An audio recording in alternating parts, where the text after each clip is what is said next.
Hello everyone. तो subordinate codes का topic चल रहा था, उसकी पार्ट 1 की वीडियो ऑलरेडी आ चुकी है। Now this is the part 2। Part 1 अगर आपने नहीं देखा तो पहले जाके उसको देखिए। तो आज हम उसी को आगे कंटिन्यू करेंगे पार्ट 2 को। तो सबसे पहले देख लेते हैं कि हमने इससे पहले क्या क्या किया है। तो ऑब्वियसली हम जुडिशरी का सीरीज़ चल रही है, तो जुडिशरी में हमने सेंट्रल लेवल पे अगर देखा जाए तो हमने क्या किया है, सुप्रीम कोर्ट के बारे में हमने पढ़ लिया। देन उसके बाद स्टेट्स के लेवल पे हमने किसको कर लिया, हाई कोर्ट को कर लिया। जो स्टेट की हाईएस्ट जुडिशियल अथॉरिटी होती है वो क्या होती है, हाई कोर्ट होता है। देन उसके बाद स्टेट ही के लेवल पे जो हाई कोर्ट के नीचे आते हैं वो कौन से आते हैं, वो आते हैं सबॉर्डिनेट कोर्ट्स। सबॉर्डिनेट कोर्ट्स इनको क्यों बोला जाता है, बिकॉज ये किसके सबॉर्डिनेट होते हैं, किसके अंडर आते हैं, हाई कोर्ट के अंडर आते हैं, हाई कोर्ट के सबॉर्डिनेट होते हैं। इनके जो फंक्शनैलिटी होती है, इनका जो वर्किंग होती है, ये कौन कंट्रोल करता है एक स्टेट में, हाई कोर्ट कंट्रोल करता है। तो इसीलिए इनको बोला जाता है सबॉर्डिनेट कोर्ट्स। तो ये चीज़ें हमने ऑलरेडी कर ली थी, सबॉर्डिनेट कोर्ट्स के बारे में हम पढ़ रहे थे। तो सबॉर्डिनेट कोर्ट्स के बारे में हमने ये किया था कि यहाँ पे सबसे मेन, अच्छा एक स्टेट के अंदर क्या आता है, स्टेट किस चीज़ में डिवाइडेड होता है, डिस्ट्रिक्ट्स में। तो हर एक डिस्ट्रिक्ट का एक अलग से क्या होता है, कोर्ट होता है, जिसको बोला जाता है डिस्ट्रिक्ट कोर्ट। अब उस डिस्ट्रिक्ट कोर्ट का जो जज होगा वो क्या होता है, डिस्ट्रिक्ट जज। अब एक स्टेट का जो डिस्ट्रिक्ट कोर्ट होता है, जब तो वो सिविल मैटर्स के साथ डील करता है तो उसको डिस्ट्रिक्ट कोर्ट बोला जाता है। जब वो क्रिमिनल मैटर्स के साथ डील करता है तब उसको सेशन कोर्ट बोला जाता है। तो क्या मैम डिस्ट्रिक्ट कोर्ट और सेशन कोर्ट एक ही चीज होती है, तो यस। तो जब कोई जज सिविल मैटर के साथ डील करेगा तो उसको क्या बोला जाएगा, डिस्ट्रिक्ट जज। जब कोई जज क्रिमिनल मैटर्स के साथ डील करेगा तब उसको क्या बोला जाएगा, सेशन जज। तो क्या मैम डिस्ट्रिक्ट जज और सेशन जज सेम होते हैं, तो डेफिनेटली ये दोनों भी सेम होते हैं। तो इसका मतलब सबॉर्डिनेट कोर्ट्स में हमने किया था एक तो डिस्ट्रिक्ट कोर्ट्स में बेसिकली हमने किया था कि डिस्ट्रिक्ट जज होते हैं, देन सेशन जज होते हैं जो क्रिमिनल मैटर डील करते हैं, डिस्ट्रिक्ट जज जो कि सिविल के मैटर्स डील करेंगे, ठीक है। उसके बाद हमने यहाँ पे किया था जो डिस्ट्रिक्ट जज होते हैं उसके नीचे कौन कौन से आते हैं, सबॉर्डिनेट जज कोर्ट आता है, देन मुंसिफ्स कोर्ट आता है। जो सबॉर्डिनेट जज होता है उसके पास अनलिमिटेड पेक्यूनरी पावर्स होती हैं, यानी जितने मर्जी पैसे के केसेस को वो डील कर सकता है, ठीक है। मुंसिफ कोर्ट जो होता है उसके पास लिमिटेड पेक्यूनरी पावर होती है, यानी किसी लिमिट तक के जो केसेस होता है वो सॉल्व कर सकता है, यानी ऐसे केसेस जिसमें कुछ लिमिटेड अमाउंट हो, ऐसे ही केसेस को वो सॉल्व कर सकता है। बहुत ज़्यादा अमाउंट वाले केसेस या ऐसे केसेस जिसमें काफ़ी ज़्यादा पैसा हो, उन केसेस से वो मुंसिफ जो कोर्ट है वो डील नहीं करता। दूसरी साइड पे अगर हम सेशन जज की बात करेंगे तो क्या आता है, चीफ जुडिशियल मैजिस्ट्रेट आता है, देन उसके बाद जुडिशियल मैजिस्ट्रेट आता है। चीफ जुडिशियल मैजिस्ट्रेट क्या करता है, 7 ईयर्स तक की आपको इम्प्रिजनमेंट की सज़ा दे सकता है। देन जुडिशियल मैजिस्ट्रेट आपको 3 ईयर्स तक की मैक्सिमम इम्प्रिजनमेंट की सज़ा दे सकता है। तो क्या मैम जो हमारे सेशन जज है वो कितने साल की इम्प्रिजनमेंट की सज़ा दे सकते हैं, तो वो लाइफ इम्प्रिजनमेंट तक की सज़ा भी दे सकते हैं, यानी आपको लाइफ इम्प्रिजनमेंट की पनिशमेंट भी सेशन जज द्वारा दी जा सकती है। और इसके साथ साथ डेथ सेंटेंस, कैपिटल पनिशमेंट भी आपको दी जा सकती है। तो क्या मैम कैपिटल पनिशमेंट अगर डिस्ट्रिक्ट जज ने दे दी या सेशन जज ने दे दी तो वो आदमी को फांसी लग जाएगी, ऐसा नहीं होता। आपका जो सेशन जज होता है वो आपको कौन सी सज़ा दे सकता है, आपका सेशन जज आपको लाइफ इम्प्रिजनमेंट की सज़ा दे सकता है। तो इसका मतलब अगर आपका सेशन जज आपको लाइफ इम्प्रिजनमेंट उसके साथ साथ डेथ सेंटेंस की सज़ा दे रहा है तो हाई कोर्ट एक बार उसको कंफर्म करेगा कि हाँ जी इसको आप डेथ सेंटेंस की जो सज़ा है वो दे सकते हैं। तो हमने ये किया था, डिस्ट्रिक्ट कोर्ट्स किए थे, इसी को ही हमने सेशन जज का कोर्ट भी किया था, सेशन जज कोर्ट, ठीक है। उसके बाद हमने पढ़ा था NALSA, national legal service authority, ठीक है, जो कि क्या करती है, फ्री लीगल एड प्रोवाइड करती है, किसको, वीकर सेक्शंस को, पुअरर सेक्शंस को, जो लोग जस्टिस को अफोर्ड नहीं कर पाते, जो लोग सिर्फ इस वजह से जस्टिस की मांग नहीं करते कि उनके पास पैसा नहीं है, वो कोर्ट की फीस नहीं भर सकते, वो लॉयर को नहीं अफोर्ड कर सकते, तो इसलिए वो जस्टिस भी उन्हें नहीं मिल पाता। तो उन लोगों के लिए नालसा एक्ट आया था 1987 में, जिसका क्या पर्पस था कि इन लोगों को फ्री जो लीगल सर्विसेज है वो दी जाएंगी। और कौन देगा, अलग अलग लेवल पे लीगल सर्विसेज अथॉरिटीज बनाई जाएंगी। स्टेट के लेवल पे state legal service authority, national level पे national legal service authority, supreme court के लेवल पे supreme court legal service committee, high court के लेवल पे high court legal service committee, talukas के लेवल पे तालुका लीगल सर्विस कमेटी। क्या है काम इन लीगल सर्विसेज कमेटीज या बॉडीज का, इनका काम है फ्री लीगल सर्विसेज को प्रोवाइड करना। किसको, पुअरर सेक्शंस को और वीकर सेक्शंस को। कैसे प्रोवाइड करना, उनको लॉयर्स देना, उनकी कोर्ट की फीस को कम करवाना। क्या ऐसे बाद में कोर्ट्स बनाए गए उनके केसेस को हियर करने के लिए? तो बिल्कुल, लोक अदालत बनाई गई। लोक अदालत में कुछ प्रॉब्लम आई क्योंकि ये मेयरली सेटलमेंट करवाती थी, और अगर सेटलमेंट नहीं होती थी तो फिर वही वाला डिले है जो दोबारा से आ जाता था। तो उसी चीज को दूर करने के लिए क्या किया गया, लोक अदालत को परमानेंट कर दिया गया, परमानेंट लोक अदालत बना दिया गया।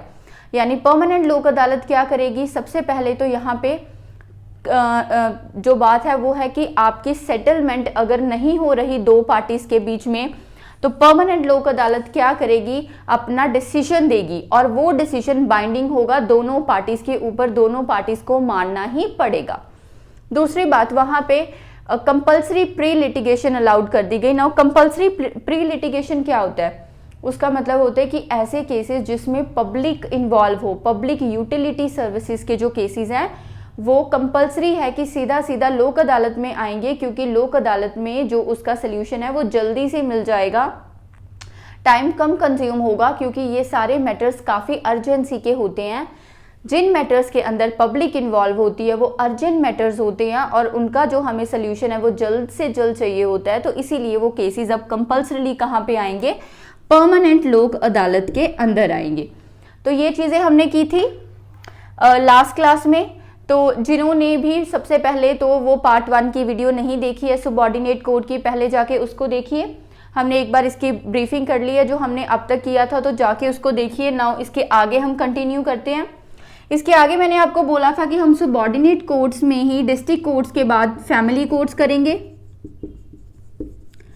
एंड उसके बाद हम करेंगे ग्राम न्यायालयास। तो इसमें कुछ ज़्यादा क्वेश्चन बनते नहीं हैं, और इतना ज़्यादा इसका होता भी नहीं है कि आपको एग्ज़ाम में पूछा जाएगा, इतना ज़्यादा ये इम्पॉर्टेंट नहीं रहता है as from the exam perspective. ज़्यादातर आपको क्वेश्चन डिस्ट्रिक्ट कोड से ही आते हैं, बट स्टिल आ भी सकते हैं, तो हम इनको निगलेक्ट नहीं कर सकते। तो चलिए कंटिन्यू करते हैं फैमिली कोड्स को।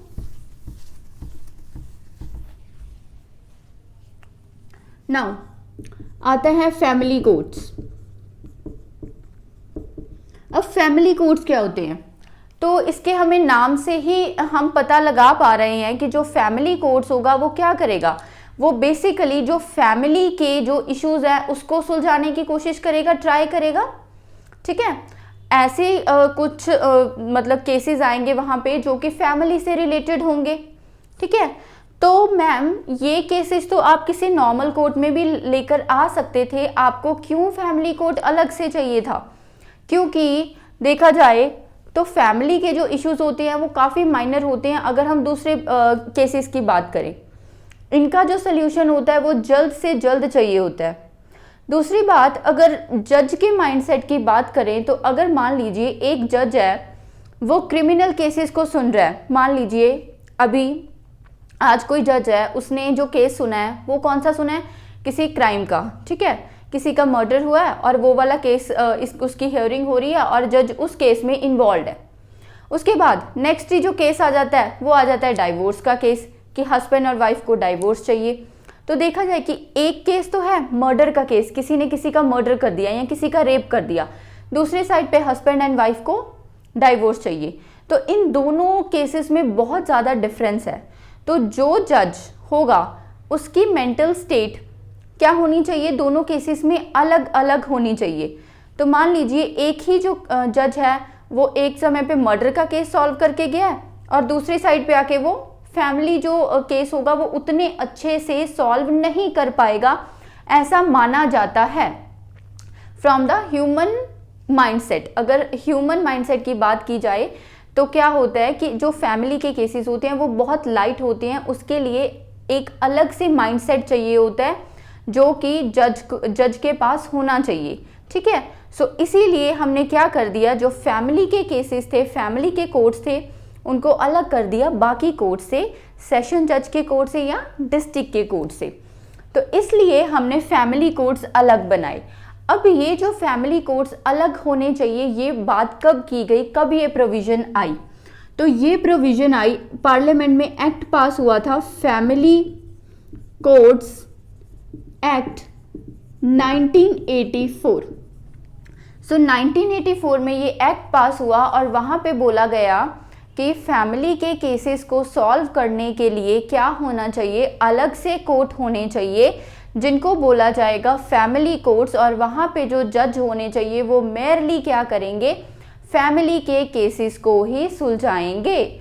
आपको क्रिमिनल साइड पे जाना ही नहीं है, आपको आपका माइंडसेट सिर्फ एक ही साइड पे फोकस करना है ताकि आपकी जो जुरिस्डिक्शन हो वो क्या हो, अच्छी जुरिस्डिक्शन हो, मतलब कि आप अच्छे से अपना फैसला सुना पाएं उस माइंडसेट के साथ। नाउ ये कब आए फैमिली कोर्ट्स? ये आए फैमिली कोर्ट्स एक्ट 1984 के बाद। अब क्या लिखा हुआ था यहाँ पे कि फैमिली कोर्ट्स कब सेटअप होंगे, कौन सेटअप करेगा इन्हें? तो फैमिली कोर्ट्स को बोला कि सेटअप किया जाएगा किसके द्वारा, स्टेट की गवर्नमेंट के द्वारा, स्टेट की सरकार के द्वारा। किसकी कंसल्टेशन के बाद? उस स्टेट्स के हाई कोर्ट की कंसल्टेशन के बाद। तो क्या बोला गया कि जो फैमिली कोर्ट्स होंगे शुड बी सेटअप किया जाए फैमिली कोर्ट्स को। कौन सेटअप करेगा? By state government. कौन सेटअप करेगा? State government. किससे कंसल्ट करने के बाद? After consulting the high court of the state concerned. तो उस स्टेट के हाई कोर्ट के साथ कंसल्ट करने के बाद उस स्टेट की जो स्टेट गवर्नमेंट है वो क्या करेगी, फैमिली कोर्ट को इस्टेब्लिश करेगी, फैमिली कोर्ट को सेटअप करेगी। और इसी के साथ साथ एक प्रोविजन और थी इस एक्ट में, वो क्या थी कि there shall be one compulsory family court for each city और टाउन। हर सिटी और हर टाउन के लिए एक फैमिली हाई कोर्ट, हर सिटी और हर टाउन के लिए एक फैमिली हाई कोर्ट होगा। कौन सी सिटी और कौन सा टाउन? जिसकी पॉपुलेशन 1 मिलियन होगी, ठीक है। So there shall be one compulsory family court for each city और टाउन विद पॉपुलेशन ऑफ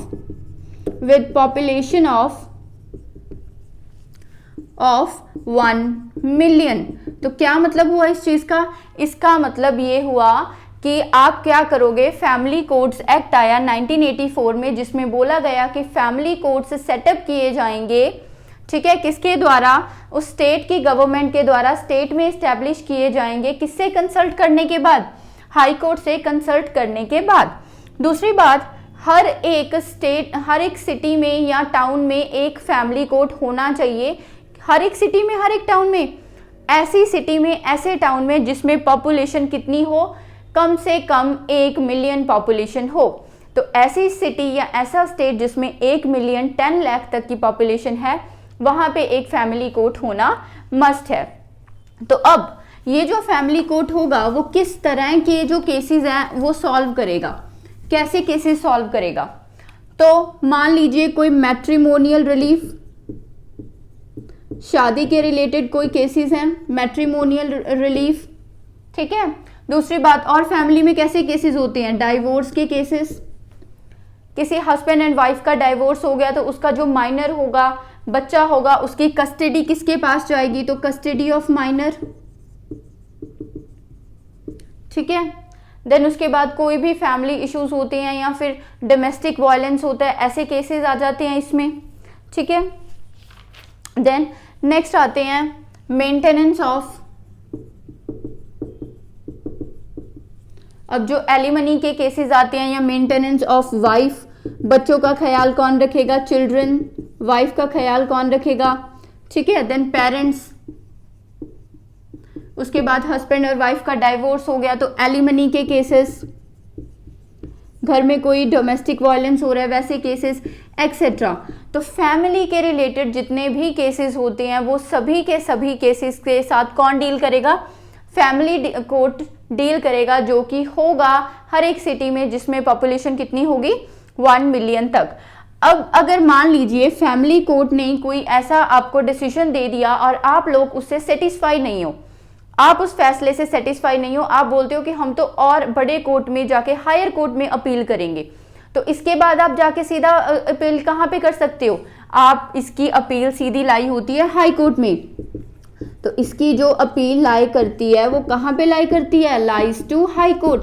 अगर आप फैमिली कोर्ट के डिसीजन से सेटिस्फाइड नहीं हो तो आपकी जो अपील है वो कहाँ पे जाएगी, वो जाएगी हाई कोर्ट में। तो इसकी अपील कहाँ पे जाती है, हाई कोर्ट में, क्योंकि ऑब्वियस सी बात है फैमिली कोर्ट कैसा कोर्ट है, सबऑर्डिनेट कोर्ट है। सबऑर्डिनेट कोर्ट से ऊपर कौन सा कोर्ट आता है, हाई कोर्ट आता है। तो आपकी जो अपील होगी वो सबऑर्डिनेट कोर्ट से कहाँ पे जाएगी, हाई कोर्ट में जाएगी। तो इसका स्क्रीनशॉट ले लीजिए।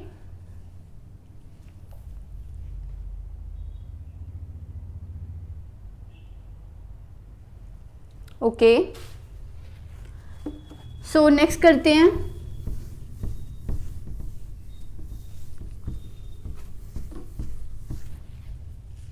ओके फैमिली कोर्ट के बाद नेक्स्ट आता है ग्राम न्यायालयास।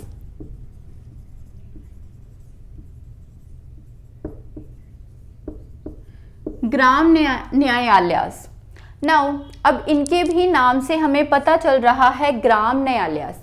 ग्राम हम बेसिकली किसके लिए यूज करते हैं, विलेज के लिए यूज करते हैं, ठीक है, ग्रामीण लेवल पे, बिल्कुल ही ग्रास रूट लेवल पे।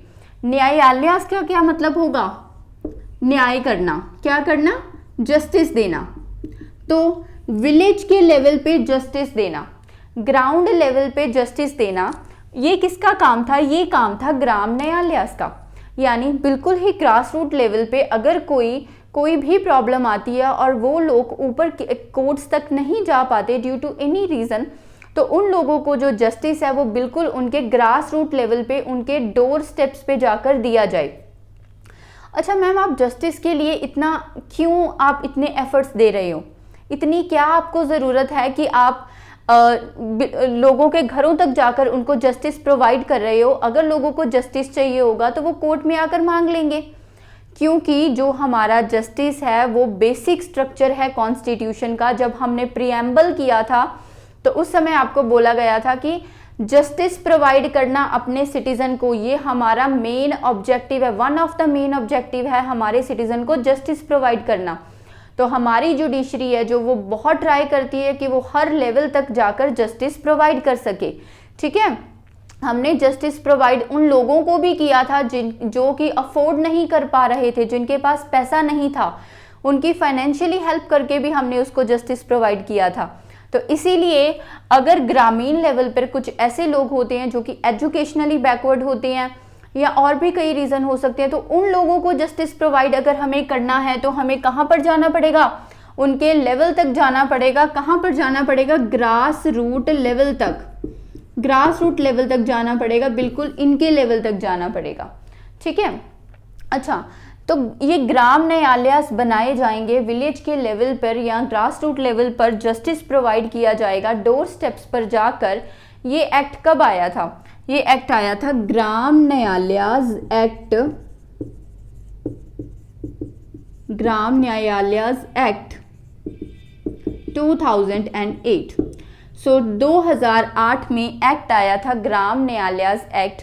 तब बोला गया था कि ग्रामीण लेवल पर क्या होने चाहिए, ग्राम न्यायालय बनने चाहिए जो कि डोर स्टेप्स पर जाके लोगों को जस्टिस प्रोवाइड करेंगे। अब जो ग्राम न्यायालय होंगे, इसका जज कौन होगा, इसका हेड कौन होगा? तो इसका जो हेड होगा वो होगा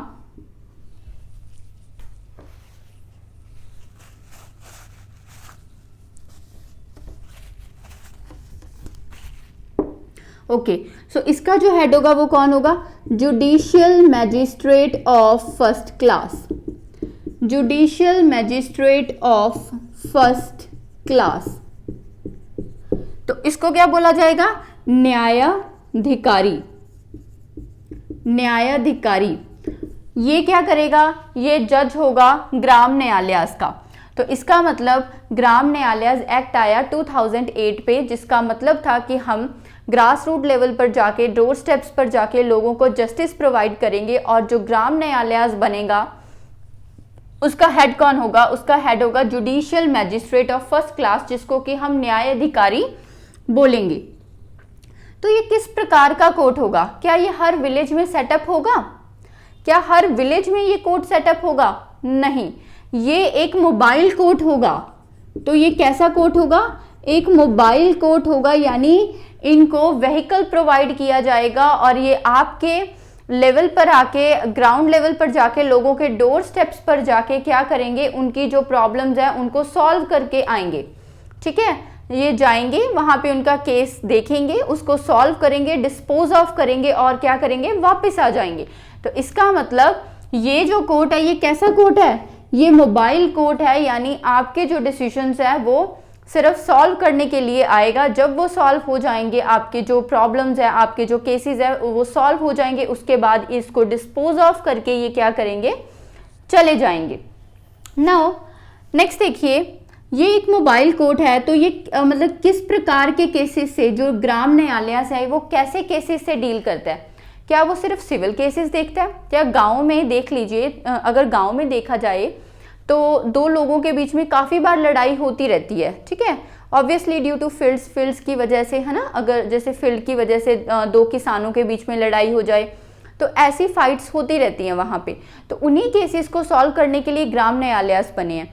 तो क्या ग्राम न्यायालय सिर्फ सिविल केसेस ही सॉल्व करेंगे, सिर्फ दो फाइट्स ही सॉल्व करेंगे, या क्रिमिनल केसेस को भी डील करेंगे? तो जो हमारे ग्राम न्यायालय हैं वो सिविल केसेस भी देखते हैं और उसके साथ साथ कौन से केसेस भी देखते हैं? क्रिमिनल केसेस भी देखते हैं। तो सिविल केसेस और क्रिमिनल केसेस दोनों के साथ डील किया जाता है किसके द्वारा? हमारे ग्राम न्यायालय के द्वारा। बट अगर मान लीजिए इन्होंने कोई ऐसा फैसला दे दिया और आप उससे सेटिस्फाई नहीं हो, ठीक है, तो आपकी जो अपील है वो कहाँ पर जाएगी? अगर इन्होंने कोई ऐसा कोई डिसीजन दे दिया ग्राम न्यायालय ने, दो पार्टीज हैं, गांव में दो किसान हैं, दोनों के बीच में फाइट हुई है और ग्राम न्यायालय ने कोई डिसीजन दे दिया और उससे ये दोनों पार्टी सेटिस्फाई नहीं है या कोई एक सेटिस्फाई नहीं है, तो वो अपनी अपील कहाँ पर डालेगा? क्या हाई कोर्ट में या डिस्ट्रिक्ट कोर्ट में? तो उसकी जो अपील रहेगी वो कहाँ होगी? अगर तो आपका केस है, अगर तो आपका सिविल केस है, ठीक है, अगर तो सिर्फ आपका सिविल केस है तो आपकी अपील कहां पर जाएगी? डिस्ट्रिक्ट कोर्ट में जाएगी। आई रिपीट, अगर तो आपका केस ग्राम न्यायालय के पास कोई केस आया है, ग्राम न्यायालय ने उस पर डिसीजन दे दिया और दोनों पार्टीज या एक पार्टी सेटिस्फाई नहीं है उस डिसीजन से और वो अपना केस किसी ऊपर वाले कोर्ट में लेकर जाना चाहती है, तो वो कौन से कोर्ट में लेकर जाएगी? अगर तो वो केस था सिविल केस, सिविल मैटर से रिलेटेड था, तो उसका जो अपील है वो कहाँ पर रहेगी? डिस्ट्रिक्ट कोर्ट में। अगर उसका जो केस है वो क्रिमिनल केस था, अगर उसका क्रिमिनल केस था तो उसकी अपील कौन से कोर्ट में रहेगी? तो उसकी अपील रहेगी सेशंस कोर्ट में, सेशन कोर्ट में। ठीक है, तो इसका मतलब अगर उसका सिविल केस था तो कहाँ पर अपील जाएगी? डिस्ट्रिक्ट कोर्ट में। अगर उसका क्रिमिनल केस था तो कहाँ पर अपील जाएगी? सेशन के कोर्ट में अपील जाएगी। अब ये जो डिस्ट्रिक्ट कोर्ट है और सेशन कोर्ट है, इनको क्या करना होता है? इनको 6 वीक्स के अंदर अंदर वो जो केस है उसको हियर करना होता है। उस केस की हियरिंग होती है कितने टाइम के बाद? कितने टाइम के बाद? 6 वीक्स के बाद। सो क्या होगा, sorry it's not 6 weeks, it is 6 month. तो अगर डिस्ट्रिक्ट कोर्ट के पास अपील जाती है ग्राम न्यायालयास की, या सेशन कोर्ट के पास अपील जाती है ग्राम न्यायालयास के डिसीजन के अगेंस्ट, तो इनको विद इन 6 मंथ्स क्या करना पड़ेगा, इनकी जो हियरिंग है वो करनी पड़ेगी। तो मैं एक बार फिर से रिपीट कर देती हूँ आपके लिए। जो ग्राम न्यायालयास हैं इनका बेसिकली ये कब बनाए गए थे, ये बनाए गए थे ग्राम न्यायालयास एक्ट 2008। इसको बनाने का पर्पस क्या था, इसको बनाने का मेन पर्पस यही था कि हमें जस्टिस प्रोवाइड करना है ग्रास रूट लेवल तक, बिल्कुल ही लोगों के डोर स्टेप्स तक, ताकि जस्टिस जो हो वो हम बहुत अच्छे से इंश्योर कर पाएं। ठीक है, उसके लिए अगर ग्राम न्यायालयास कोई कोर्ट बनेगा तो किस प्रकार का कोर्ट होगा, वो होगा मोबाइल कोर्ट, जिसका काम मतलब चलता फिरता कोर्ट, जिसका क्या काम होगा कि वो आएंगे, आपकी प्रॉब्लम को हियर करेंगे, उसका सल्यूशन देंगे, डिस्पोज ऑफ करेंगे और चले जाएंगे। तो वो ग्राम न्यायालय का जो न्याय अधिकारी होगा या जो हेड होगा या जज होगा, वो कौन होगा, judicial magistrate of first class. ठीक है, न्यायाधिकारी होगा जो इन केसेस को डिस्पोज ऑफ करेगा। अब अगर आप ग्राम न्यायालयास के, अब कैसे केसेस के साथ वो डील करते हैं, क्या वो सिविल केसेस या क्रिमिनल, तो वो सिविल और क्रिमिनल दोनों केसेस को हियर करते हैं और उनके ऊपर डिसीजंस देते हैं। तो अगर कोई व्यक्ति उनके डिसीजन से हैप्पी नहीं है, वो सेटिस्फाई नहीं है, तो वो आगे अपील करेगा हायर कोर्ट में। तो कौन से हायर कोर्ट में वो अपील कर सकता है, तो अगर उसका मैटर सिविल मैटर है तो वो अपील करेगा डिस्ट्रिक्ट कोर्ट में, अगर उसका मैटर क्रिमिनल मैटर है तो वो अपील करेगा सेशन के कोर्ट में। अब अगर उसकी अपील सेशन कोर्ट या डिस्ट्रिक्ट कोर्ट में जाती है तो डिस्ट्रिक्ट कोर्ट और सेशन कोर्ट को 6 मंथ के अंदर अंदर वो केसेस को हियर करना पड़ेगा, उसको दोबारा से उठाना पड़ेगा। ये क्या होता है, ये मैंडेटरी होता है। तो इसी के साथ हमने पूरा सबऑर्डिनेट कोर्ट्स का जो टॉपिक है वो कवर कर लिया था। इसके आगे हम नेक्स्ट करेंगे ट्रिब्यूनल्स के साथ साथ हमारा सभी जुडिशरी के जो ऑर्गन्स है वो हम कंप्लीट कर लेंगे। सेंटर के लेवल पे supreme Court, then High Court, then उसके बाद स्टेट्स में सबऑर्डिनेट कोर्ट्स, और उसके बाद कुछ ट्रिब्यूनल्स होते हैं। ट्रिब्यूनल्स बेसिकली जो अलग अलग चीज़ों के लिए बनाए जाते हैं, हम उसको नेक्स्ट क्लास में डिस्कस करेंगे। तो आई होप आपको यहाँ तक समझ आ गया होगा। Thank you so much.